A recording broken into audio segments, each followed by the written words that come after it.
Assalamualaikum warahmatullahi wabarakatuh. Kita mereaksi ya. Diskusi panel bahaya menunda pemilu diadakan oleh Partai Umat ya, di channelnya Amin Rais Official. Jumlah subscribernya 75.900. Wah, bagus sih.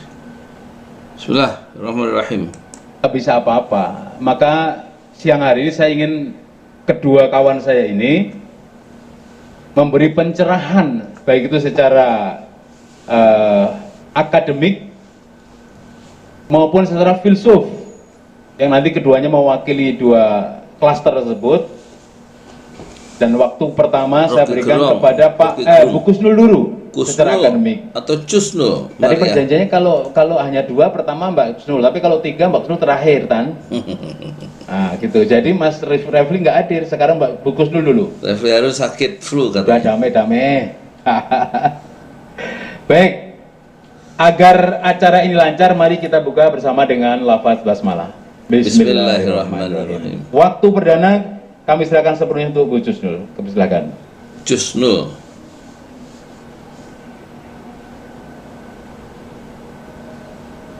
Bismillahirrahmanirrahim. Assalamualaikum warahmatullahi wabarakatuh. Assalamualaikum warahmatullahi wabarakatuh. Kayak di majelis taklim. Alhamdulillah. Tadi dimarahin Bu Megawati loh, ngaji mulu. Syukrulillah haqqa syukri. Ngaji. Wala haula wala quwata illa billah. Jangan lupa sholawat dan salam kita selalu panjatkan kepada junjungan Nabi besar Muhammad Sallallahu Alaihi Wasallam. Amma ba'du. Bapak Profesor Dr. Amin Rais yang saya hormati, para pimpinan ketua partai, pimpinan partai umat. Ini umat bisa umat apa saja kan? Umat Islam, umat Kristen, umat Nasrani. Partai umat, Masya Allah, Alhamdulillah, akhirnya menjadi calon peserta pemilu 2024. Dapat nomornya juga 24. Alhamdulillah. Dan semuanya, terutama ibu-ibu, sudah siap Bu untuk maju jadi calon legislatif? Ini ada 30% nggak? Kayaknya nggak ada nih. Di mana nih Pak Ridho? Ini ada 30% nggak? Alhamdulillah 40%. Kayaknya banyakan cowok. Oke. Kocak. Tadi dikatakan kalau diundur gimana? Nggak jadi pemilu dong. Kan kayak gitu. Atau kalau mau 3 periode bagaimana? Harus rapat, harus apa? Apa yang harus lakukan? Nah, saya bilang lagi, suksesi pemerintahan dalam konteks demokrasi itu kita ada suksesi periodik. Kalau dalam konstitusi kita suksesinya 5 tahun sekali, ya, ada 5 tahun sekali. Tapi ada juga di dalam konteks sejarah Indonesia dulu ada suksesi yang dipaksakan, yang terus menerus zaman era Soekarno. Tapi ada juga suksesi tetap dengan pemilu, tapi pemilunya fabricated election ceritanya.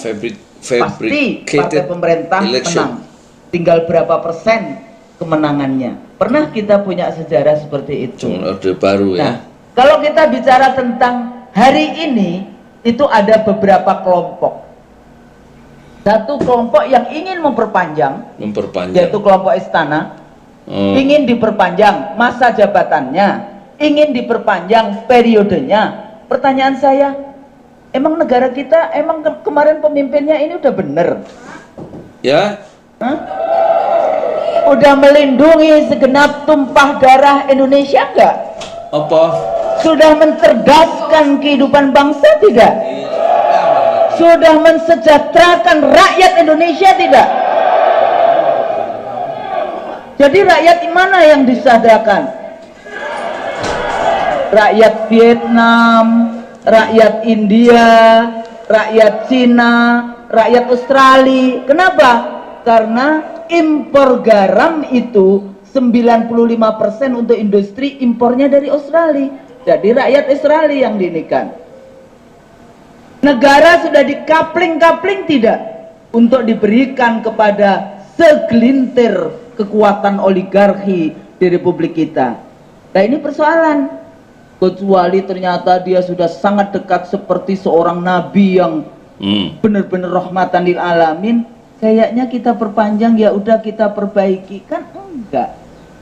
Rakyat kalau perempuan stunting, isu stunting, isu di mana ibu-ibu melahirkan karena kurang gizi, apa yang terjadi? Nantinya anaknya cukup otaknya cuma sekitar umur 4-5 tahun. Ini kondisi kita hari ini. Kemiskinan luar biasa, korupsi kita turun, terburuk sepanjang masa.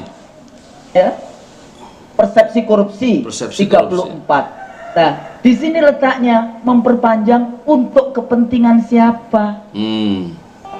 Nah, ini persoalannya ya. Jadi ada kelompok yang ingin memperpanjang karena kepentingan kelompoknya, proyek-proyeknya belum selesai dan sebagainya, termasuk IKN. Termasuk proyek-proyek yang lain yang ditandatangani oleh pemerintah hari ini, rezim hari ini dengan poros Jakarta Beijing. Itu cukup banyak. Dari mulai energi, PLN, SDA dan sebagainya. Anda bisa cek lagi data-datanya sejauh mana seperti itu.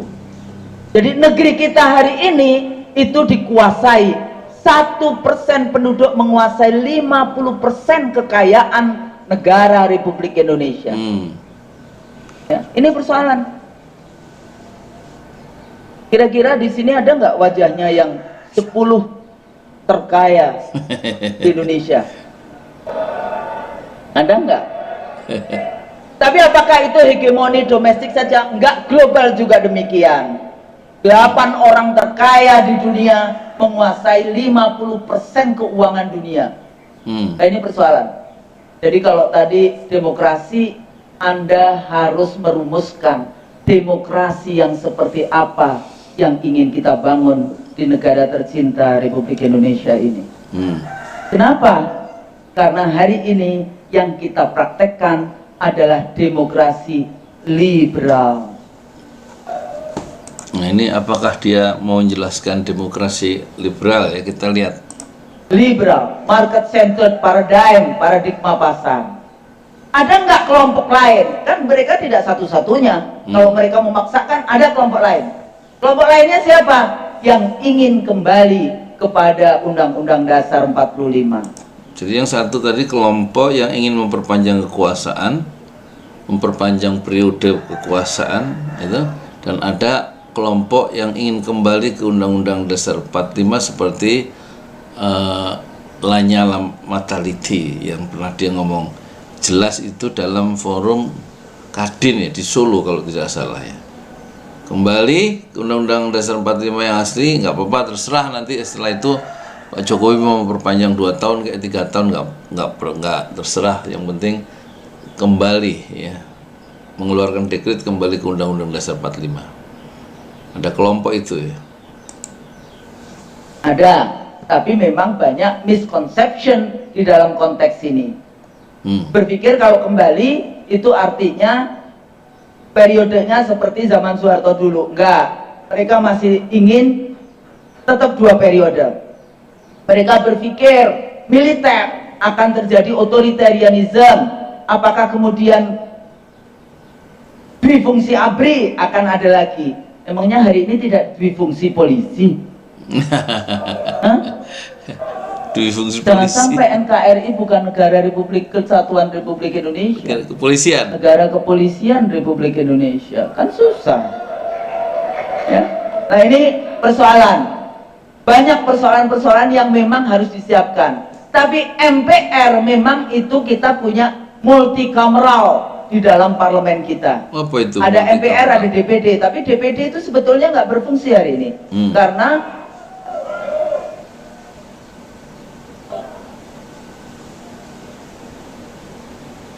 apa? Karena fungsi konstitusinya tidak jelas. Saya selalu mengatakan kalau Anda jadi anggota DPD itu sama dengan LSM aja. Yang dibiayai oleh rakyat karena mendapatkan uang dari rakyat di dalam konteks LSM. Kelompok berikutnya apa? Kelompok berikutnya ingin revolusi. Revolusi. Cuma kemarin mendengarkan Prof Din ya, Prof Din mengatakan saya nggak mau revolusi kayak gitu. Ya. Jadi kalau dekretnya siapa yang akan mengeluarkan dekretnya? Nggak jelas.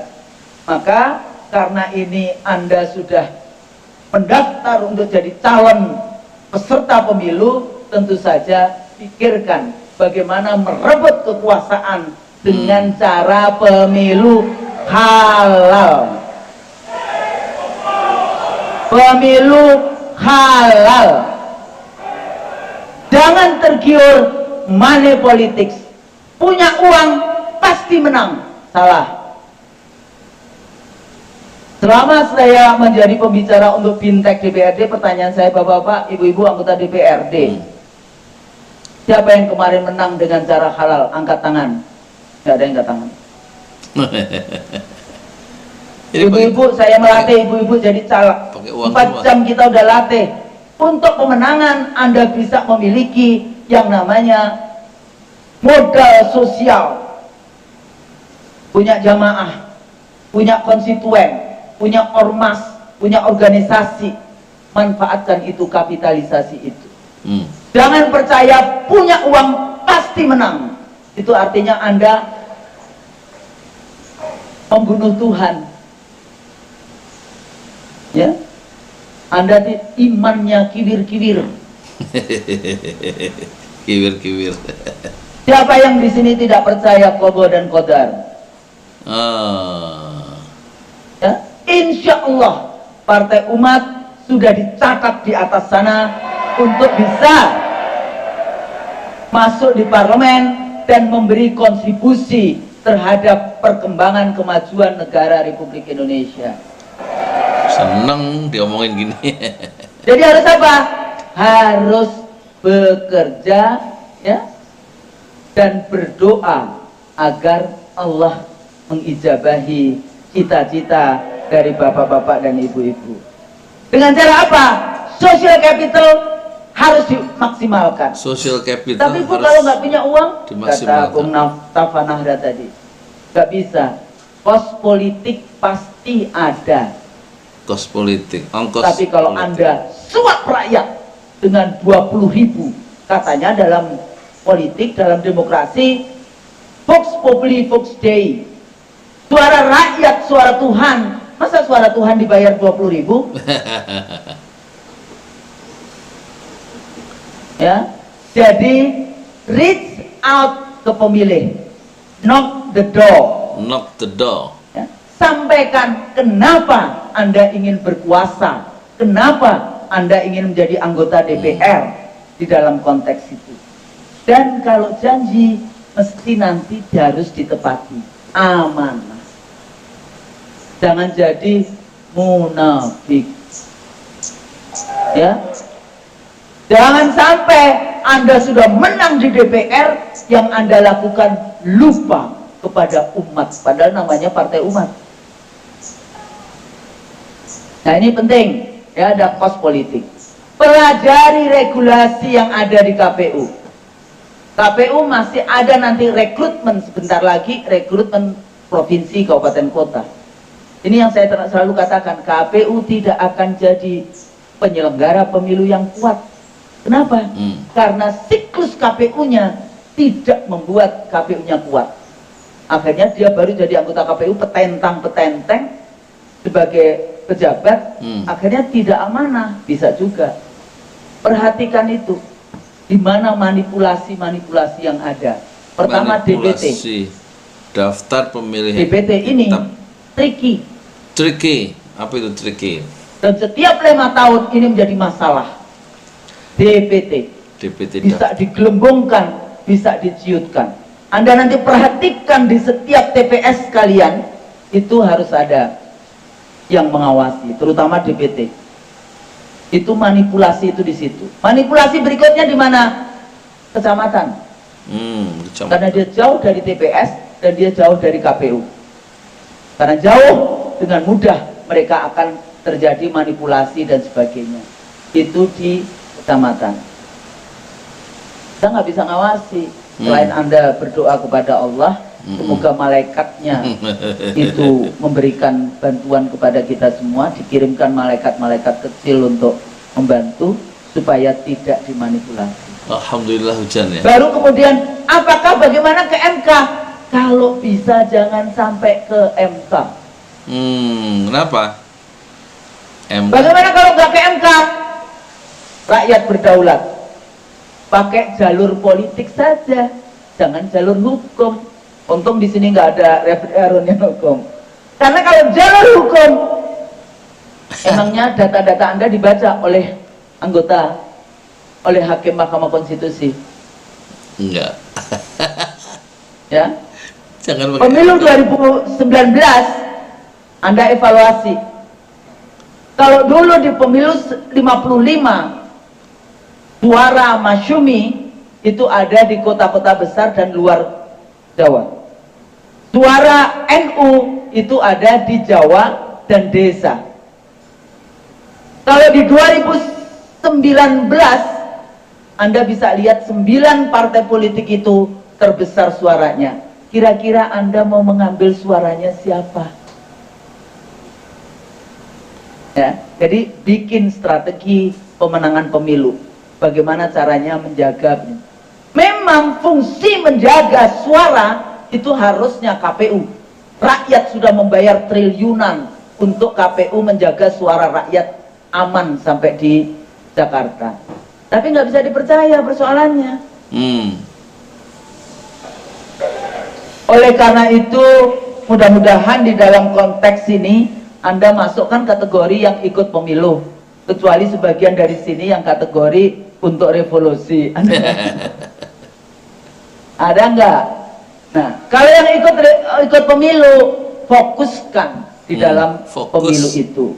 Ya, jadi jangan kemudian kemana-mana di dalam konteks itu. Apakah kemudian bagaimana dengan regulasi? Jadi di bimbingan, semacam bimbingan teknis untuk caleg-caleg baru, jadi sifatnya normatif dan memberikan satu motivasi ya. Regulasi yang ada, banyak yang kemudian memang memperberat partai politik peserta pemilu. Mudah-mudahan Partai Umat bukan termasuk partai yang sudah tersandra oleh oligarki para bandar. Ya? Di sini ada oligarki politik, oligarki ekonomi, oligarki sosial. Kenapa? Sosial. Duitnya dari mana? Biasanya kalau pemilu itu yang hilang itu bank. Sekarang yang hilang, kemarin itu yang hilang asuransi. Lembaga asuransi hilang 50 triliun, 54 triliun, digelontorin lagi 20 triliun uang negara. Ini jadi masalah. Ya, regulasi menjadi sangat penting Anda pahami dengan baik. Kenapa? Karena menurut saya Partai Umat ini menjadi partai yang di TO, target operasi. Ya, nggak tahu karena mungkin ada Prof. Amin Rais, ada ya kalian-kalian yang sangat vokal suaranya. Jadi kembali lagi, kalau kita melihat untuk apa diperpanjang. Jadi kalau dalam Muhammadiyah disebut Darul Ahdi wa Syahadah, negara persaksian, negara perjanjian, negara Pancasila sebagai negara persaksian perjanjian. Perjanjiannya di dalam konstitusi itu adalah 2 periode. That's it. That's it. Karena kalau mau diperpanjang, kepentingan siapa? Kepentingan oligarki, kepentingan rezim yang berkuasa. Tidak sama sekali kepentingan rakyat di Republik ini. Hari ini kita butuh perubahan. Mudah-mudahan yang terjadi adalah perubahan dengan cara-cara halal. Insya Allah kekuasaan itu adalah selalu dipertukarkan, dipergilirkan. Jadi insya Allah kalau hari ini Anda percaya bahwa Anda akan merebut kekuasaan itu, harus percaya, harus beriman 100% supaya kita bisa berjalan lebih jauh. Kekuasaan itu Saya pikir dipergilirkan itu menas di antara mudah-mudahan manusia ya. ini menjadi trigger untuk kita bicara ini. Takut nggak kalau dikatakan sebagai partai identitas politik Islam?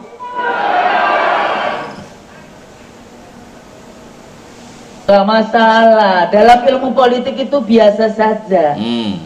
Menang karena apa? Karena satu, model psikologis, partai political identification. Menang karena apa? Sosiologis. Apa saja? Anda memilih karena etnik, karena umur milenial. Ada milenial nggak di sini? Kok saya lihat kolonial semua? Ada milenial, kelompok milenial, jumlahnya banyak sekali. Dulu saya pernah menghitung 17 sampai 29 tahun, cek yang ahli demografi, di mana saja mereka. 53 jutaan kalau usia itu. Karena itu menentukan, dan ikut menentukan di dalam konteks. Sampai 29. Apa saja yang lain? Kaya, miskin, partai dulu di Australia, partai liberal, itu partainya pebisnis, orang kaya. Partai buruh, partainya orang-orang miskin. Jadi kaya miskin bisa jadi identitasnya. Ada apa lagi? Urban rural. Yang tadi saya katakan, masyumi, perkotaan, NO, pedesaan. Itu konstituennya. Tiga orang pedesaan Kota banyak desa. dulu yang ikut. Apa kata Pak Kiai dalam konteks ini? Partai zamannya kita bahas tentang politik aliran dalam konteks. Itu biasa saja. Dan agama, dan jangan pisahkan agama dari politik. Kenapa? Karena agama ialah kemudian yang memberikan sumber moral. Moral itu sangat penting di dalam konteks ini. Akhlak sangat penting di dalam Anda berpolitik. Sehingga tidak hanya di dunia, tapi nanti di yaumil hisab Anda harus lapor apa yang Anda lakukan pada saat pemenangan pemilu itu. Jadi itu di situ penting, jangan kemudian Jangan kita pisahkan Islam dengan politik ya. bermain-main dengan kekuasaan, karena nanti kita akan bertemu dan harus melapor kepada Sang Maha Pencipta pada saat yaumul hisab. Mudah-mudahan doa saya ya, nasru minallah wa fathun qarib wa basyiril mu'minin untuk partai umat. Amin ya rabbal alamin. Kalau salah, saya mohon maaf. Wassalamualaikum warahmatullahi wabarakatuh. Waalaikumsalam warahmatullahi wabarakatuh. Amin Rais. Terima kasih Mbak Jusnul. Kemarin Pak Amin Rais sudah merespon tentang isu perpanjangan jabatan atau penundaan pemilu. Beliau mengatakan di media massa, sungguh saya tidak tega melihat isu ini, apalagi yang diisukan ingin panjang jabatannya, yang itu sudah pemilu itu orang yang sudah tua. Gak tega, bagaimana kalau nanti di tengah jabatan kemudian diturunkan oleh masa seperti tahun 98? Bagaimana kalau kemudian dia meninggal, menyisakan isu negatif yang tidak bisa dihapus? Atau bagaimana dengan ring satunya, misalkan LBP, kata Pak Amin, kekayaan LBP yang luar biasa itu kemudian diaudit oleh masyarakat, minta diaudit secara transparan dan ketahuan dari mana sumber asalnya. Sungguh memalukan, kata Pak Amin. Jadi kesimpulan saya memang ini sangat berbahaya seperti yang dikatakan Bu Jusnul. Tapi soal identitas Partai Umat sudah pasti kemarin disuarakan Pak Ridho, Partai Umat itu adalah politik identitas, pasti. Baik, mungkin ini yang kita tunggu-tunggu nih Mas Rocky ya. Jadi saya kalau ngobrol sama dia itu selain naik gunung juga naik yang lain-lain. Nah, sekarang saya pengen kasih mereka semangat supaya naik suaranya, naik identitas, naik semuanya. Dan waktunya bagi Anda sekarang.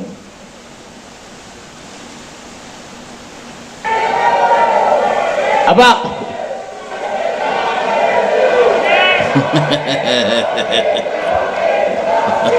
Kayak kampanye. Kayak kampanye pada diskusi panel. Pasti anak muda. Lagi.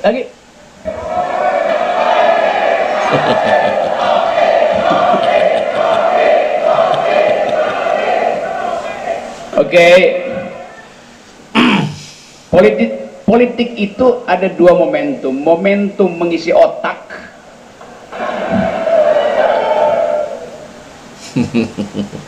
Dan momentum mengumpulkan suara. Ini momentum mengisi otak. Saya akan ada di situ dulu ya.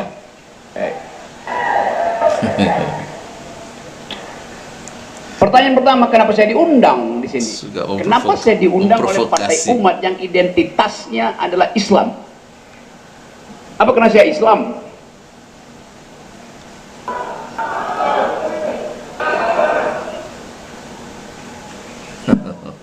Saya diundang karena saya punya otak.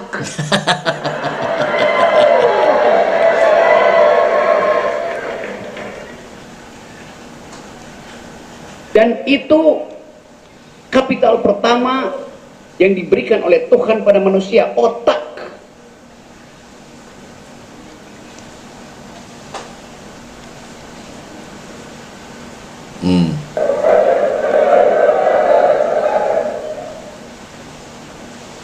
Saya nggak suka diatur-atur karena saya mau ngatur hari ini. Jadi terima kasih saya diundang karena Pak Amin tahu saya punya otak, Edo tahu saya punya otak.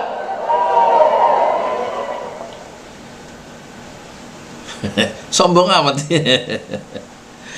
Ada banyak anak muda yang saya temui di daerah dan menitip salam pada Pak Amin, pada Edo yang muda. Jadi selain Muslim, selain Islam, ada identitas tambahan, partai muda. Maka saya usulkan ada tagline, yang muda yang berumat.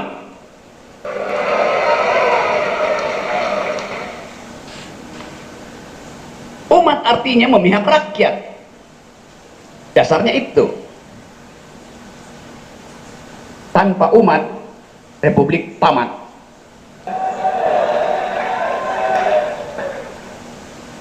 Itu yang disebut politik identitas. Jadi resmikan saja bahwa partai ini berbasis identitas. Supaya ada pembeda. Terdiferensiasi. Umat yang berotak. Otak pasti ngundang otak. Dengkul ngundang dengkul.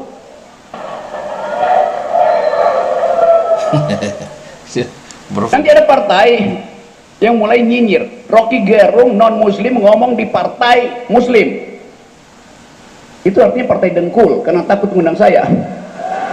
It's okay. Saya non muslim tapi saya akan berkampanye untuk partai umat.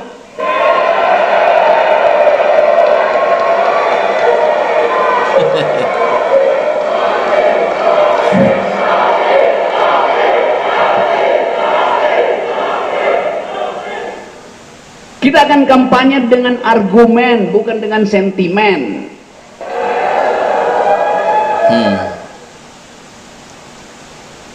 Hal yang keliru di dalam pandangan Pak Jokowi. Mulai nyerang nih.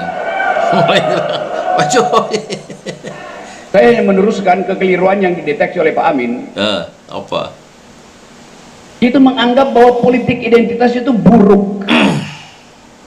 Yang kacau penggunaan kata politik identitas. Identitas itu adalah definisi antropologi. Setiap manusia tumbuh di dalam identitas. Dalam politik, sesuatu itu berubah menjadi identitas kalau dia direkognisi, diakui. Karena itu sebetulnya istilah dalam ilmu politik bukan politics of identity, tapi politics of recognition. Politik of recognition. Islam direkognisi bukan karena jumlahnya yang memang secara antropologi banyak, tapi peran historisnya itu dasarnya tuh. Peran historisnya berarti dalam sejarah ya. PDIP direkognisi bukan karena jaketnya merah, tapi karena peran historis Soekarno.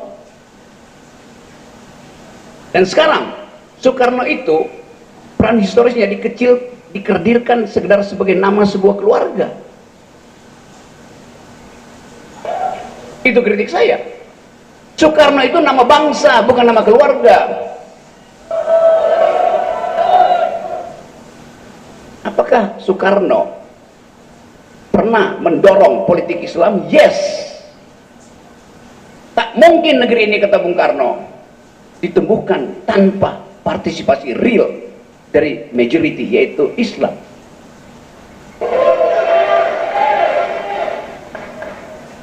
Seluruh tradisi berpikir bangsa ini dihasilkan oleh percakapan berbasis argumentasi. Sekarang argumen itu mau dihilangkan dengan mendorong orang untuk masuk di dalam kecurigaan identitas. Justru di dalam identitas itu ada percakapan. Bayangkan kalau kita nggak punya identitas, kita bercakap-cakap dengan diri sendiri. Jadi saya ulangi bahwa resmikan bahwa identitas itu diperlukan untuk membuka percakapan. Identitas Yang diperlukan nggak mau bercakap-cakap memang nggak punya otak. untuk membuka percakapan intelektual ya. Slogan NKRI harga mati, merdeka.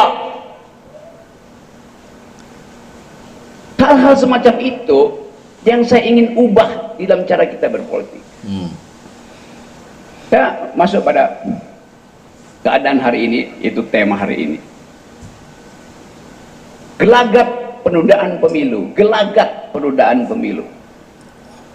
Tadi saya baca berita dari pagi, Ini tanggal sudah 60% dari kepala daerah, bupati, wali kota diangkat oleh presiden melalui Menteri Dalam Negeri. Sudah 60%. 60% dari Di Jawa udah 80%, di Indonesia 60%. 287 Apa artinya? ya. Pejabat daerah diangkat oleh presiden di tahun pemilu. Itu masalahnya. Diangkat berapa lama? PLT itu 2,5 tahun. Separuh dari 5 tahun berarti. 2,5 tahun itu separuh dari tahun pemilu. Alasannya apa? Sementara kedaruratan. Mana ada darurat setengah dari tahun pemilu. Pelaksana tugas. Sementara oke, 2 minggu oke, 2 bulan oke. Ini 2,5 tahun tanpa legitimasi. Tanpa legitimasi karena nggak dipilih rakyat. Apa Kan nggak diangkat. bangke tuh? Jadi itu adalah peralatan presiden untuk mengendalikan pemilu. Belum mulai dia udah menang, dia udah menguasai 60% seluruh Indonesia melalui aparat yang dia angkat tanpa dipilih rakyat. Di Jawa 80% itu.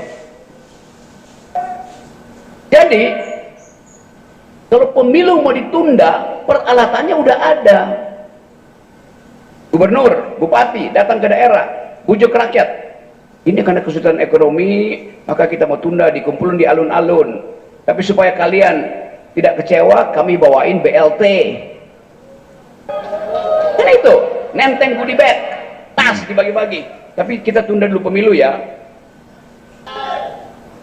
Apa fungsi PLT? Bagi-bagi BLT.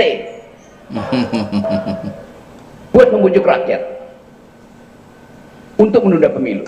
Kalau pemilu akhirnya, Di situ masalah besarnya ya. Lawan dari Anies Baswedan adalah para pejabat-pejabat yang ditunjuk oleh presiden melalui Menteri Dalam Negeri, dan mereka akan mengendalikan opini publik dan juga mengendalikan suara rakyat ya, dari tingkat provinsi sampai ke tingkat desa. Yang 287 pimpinan daerah itu yang diangkat tanpa legitimasi, tanpa pemilu, tanpa dipilih rakyat selama 2,5 tahun ya. Jadi ini desain yang sudah disiapkan sejak lama untuk memperpanjang kekuasaan dengan cara yang seolah-olah itu legal ya. harus dijalankan karena desakan moralitas demokrasi dia juga siap. Karena dia udah punya 60% seluruh Indonesia, 80% pejabat di Jawa. 80% pejabat. Jadi lengkaplah kemaksiatan politik istana. Istilah benar ya, kemaksiatan politik istana ya. Lihat Menteri Dalam Negeri. Tapi partai ini didirikan dengan misi perubahan dan diucapkan dari dalam batin. Jadi cara melihat Jusnul Mariah tadi lebih sifatnya lebih normatif ya.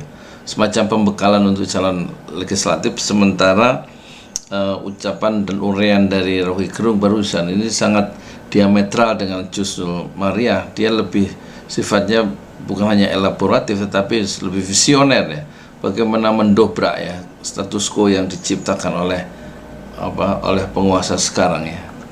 Jadi lebih revolusioner ya, penjelasan dari Rocky Gerung sebenarnya dibanding Yusnul Maria. PLT itu dia mangut-mangut di depan tuannya yang mengangkat dia. Legitimasi partai ini didasarkan pada kebatinan manusia untuk menghasilkan keadilan. Itu kuat sekali fondasinya tuh. PLT dasarnya adalah feodalisme. Dasarnya adalah upaya untuk membujuk oposisi supaya jangan berkumpul di satu tempat. Jadi saya ingin ada kepastian bahwa isu keadilan yang tadi diuraikan cermat oleh Pak Kusnul harus kita breakdown sebagai isu politik sampai ke tingkat dasar. Isu keadilan harus di breakdown, diturunkan sampai ke tingkat dasar, diterjemahkan ya, diurai sampai ke tingkat dasar.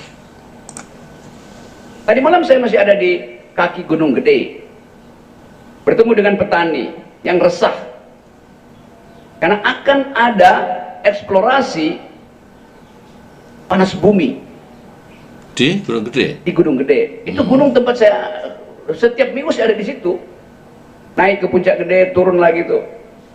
Jadi kemarin saya datang untuk membela hak rakyat itu supaya tidak digusur oleh sebuah korporasi besar. Rakyat kepala desa di situ tamat SD, dia bilang begini ke saya, Bang, kalau saya posting foto kecil melalui HP saya, seseorang yang sedang mengukur tanah rakyat dan kita kenal orang itu siapa, bakal kena undang-undang ITE enggak? Pertanyaan rakyat kecil yang cemas dengan keadaan politik. Dia paham bahwa dia dengan mudah ditangkap dengan tuduhan menyebarkan kebencian, padahal dia cuma mau foto seseorang, mungkin dia petugas yang sedang mengukur tanah rakyat yang tidak digusur, yang sedang menancapkan alat untuk mencari panas bumi. Ada kecemasan tanpa ada sosialisasi. Jadi Anda lihat bahwa negara itu beroperasi bahkan sampai ke pinggir Gunung Gede yang nggak mungkin didatangi oleh menteri siapapun. Tapi publik merasa cemas. We are living in the republic of fear. Kita lagi hidup di dalam republik kecemasan. They are living in the republic. Kita mau batalkan psikologi itu. Sebab sekali orang merasa cemas, dia akan dituntun oleh kegelisahan untuk menusuk siapa di kotak pemilu. Partai Umat harus beroperasi untuk menghalangi kecemasan publik itu, yang bisa membatalkan pemilu justru. Ngerti nggak yang dengar itu? Kalau kita lihat keadaan ekonomi sekarang, semua data yang diucapkan oleh presiden, oleh menteri-menteri itu omong kosong. Kenapa? Karena menyembunyikan hal yang mendasar, yaitu kekayaan yang dirampas. Coba kita lihat data kecil. Di zaman Pak Harto memberi konsesi hutan, tambang segala macam pada oligarki pada waktu itu. Tetapi Pak Harto pastikan 35% dari rampasan, rampokan, gerukan ekstraktif dinasti balik ke negara. Zaman Orde Baru 35% kekayaan negara balik ke kas negara. Zaman SBY turun tinggal 25 sampai 28% yang balik ke negara. Artinya oligarki menghisap lebih banyak dari yang dia berikan. Zaman Pak Harto 35%, zaman SBY 28%. Zaman Pak Jokowi tinggal 8% yang balik. Apa nggak kurang ajar?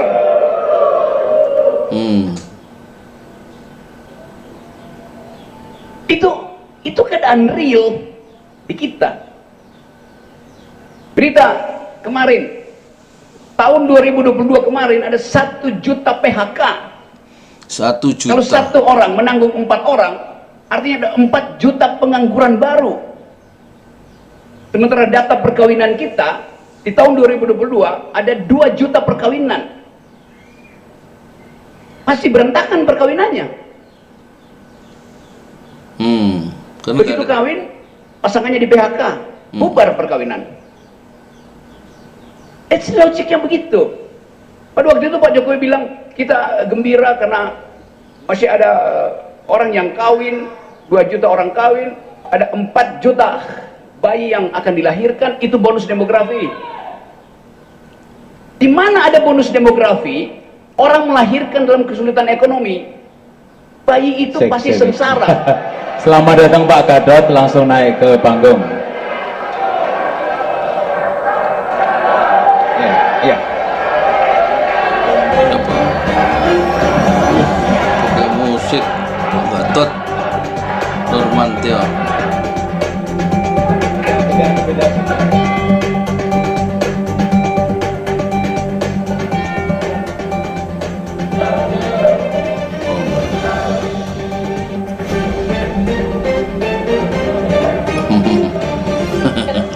Oke. Ya, sebelum dilanjutkan Mas Rocky, kita ucapkan selamat datang kepada Bapak kita, Pak Gatot Nurmantio. Nanti akan mengisi sesi setelah ini. Lanjut. Oke. Pindah, dia blocking ya, pindah tempat. Oke. Saya lanjut ya.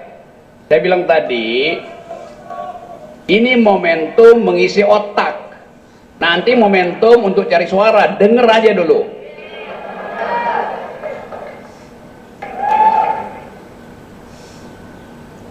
Saya terangkan tadi soal keadaan di dalam negeri dan kecemasan kita membayangkan masa depan. Kecemasan membayangkan masa depan.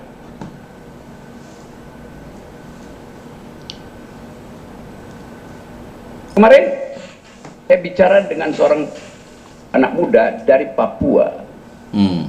Apa pembicaraannya?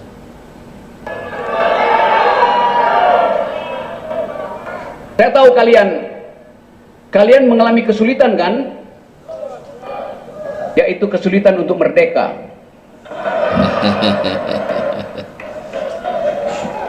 Begitu wacana yang berkembang di Papua sekarang.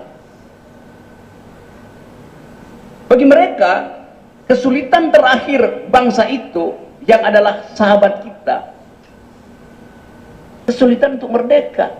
Jadi bayangkan, ucapan pemisahan diri, secesionism, tumbuh di mana-mana. Kalau Papua kita sudah tahu dari 20 tahun lalu. Bupati Meranti juga mau merdeka.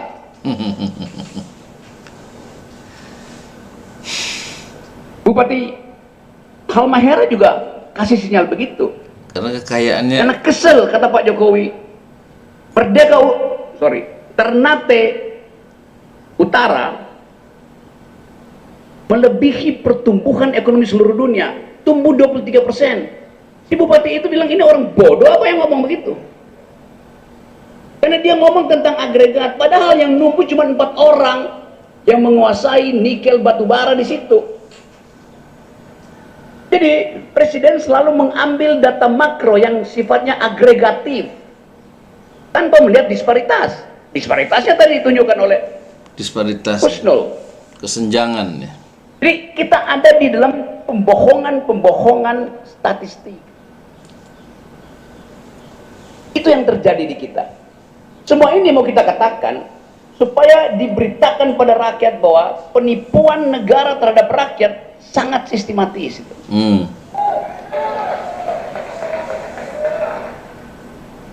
Sekarang kita kaitkan tadi pembicaraan tentang Papua yang punya memori yang lain tentang otonomi itu.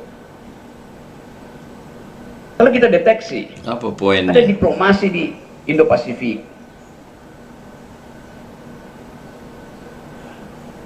Panglima gabungan Amerika, Menteri Luar Negeri bolak-balik, mampir di Singapura, nyisir ke Melanesia, turun ke Solomon, pergi ke New Zealand, berhenti di Australia, naik ke Jepang untuk mengkanvassing siapa yang proksi Amerika, siapa yang proksi Cina. Jadi 2024 nanti ketegangan politik Indonesia akan tumbuh bersamaan dengan ketegangan politik di Indo-Pasifik yang jarang dibicarakan orang. Australia kemarin menurunkan semua CCTV di seluruh negeri itu buatan Cina. Australia mencopot semua CCTV buatan Cina. Iya. Karena diteliti bahwa di situ disimpan chips intelijen. Di kita di sini mainan anak-anak itu bahkan ada di bawah meja ketua-ketua partai.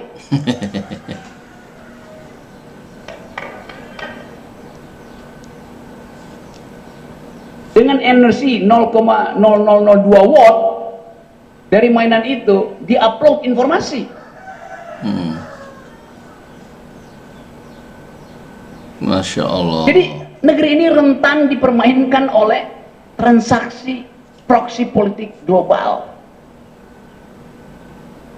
Jadi intelijen. Nah, sekali lagi, kalau kita balik pada apa sebetulnya yang diniatkan oleh Partai Umat, kemainan anak-anak ya di bawah, yaitu kebersihan politik, dan figurisasi itu ada pada Pak Amin.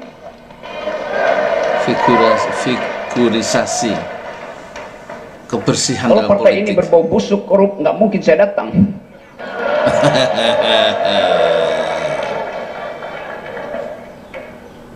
Kalau partai ini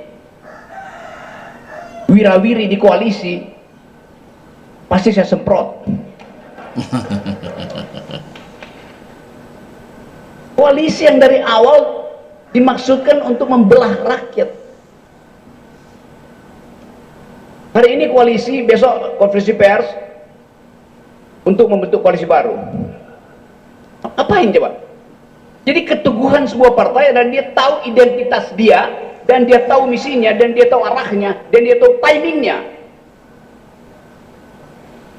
Saya tahu teman-teman di sini datang dari tradisi akademis, basisnya Muhammadiyah. Saya udah kasih kuliah kira-kira separuh Universitas Muhammadiyah, yang 180 universitas itu. Sebagian besar sudah datang di situ. Itu yang namanya captive market politik, yaitu the intellectual. Captive market ya, pasar yang corak intelektual. Captive. Era itu yang kita tunggu. Dan kalau Muhammadiyah berhenti berpikir, IQ bangsa ini jatuh, drop. Amin. Saya Duduknya mau tenggelam. terangkan ini sebagai potensi kita untuk mengkader negeri ini dengan kekuatan intelek. Muhammadiyah punya rumah sakit. Kalau separuh dari dokter Muhammadiyah berhenti beroperasi, bekerja, infeksi naik 20%. Ini faktanya begitu. Muhammadiyah diajarkan tertib akuntansi. Saya mau katakan, saya mau hubungkan itu dengan kenapa orang melihat Partai Umat itu partai yang berpikir, partai yang tertib profesionalnya. Itu yang mesti dimajukan sebagai tema untuk mengatasi kedunguan yang diucapkan oleh istana sebagai politik identitas. Ke dasarnya kan, kalau pengurus Partai Muhammadiyah IQ-nya saya kumpulkan, saya tukar tambah dengan IQ di DPR di Senayan, masih ada kembalian ke sini.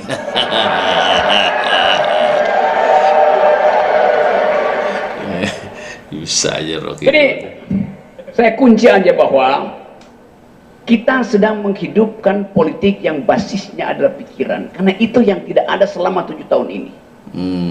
Politik yang basisnya adalah pikiran. Pikiran menjadi Saya percaya bahwa manuver-manuver politik. kecerdikan dan kecerdasan Partai Umat akan menggemparkan politik di 2024. Bisa aja dia ngasih Karena itu sekali lagi kabar-kabar gembira. lakukan konsolidasi dan koalisi akal sehat terutama dari teman-teman yang muda. Ucapkan sekali lagi bahwa yang muda yang berumat.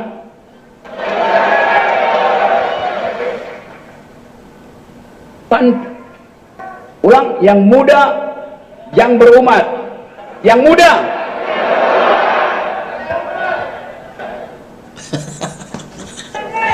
Yang kedua, tanpa umat republik tamat. Tanpa umat. Assalamualaikum warahmatullahi wabarakatuh. Jangan dijawab, waalaikum gitu.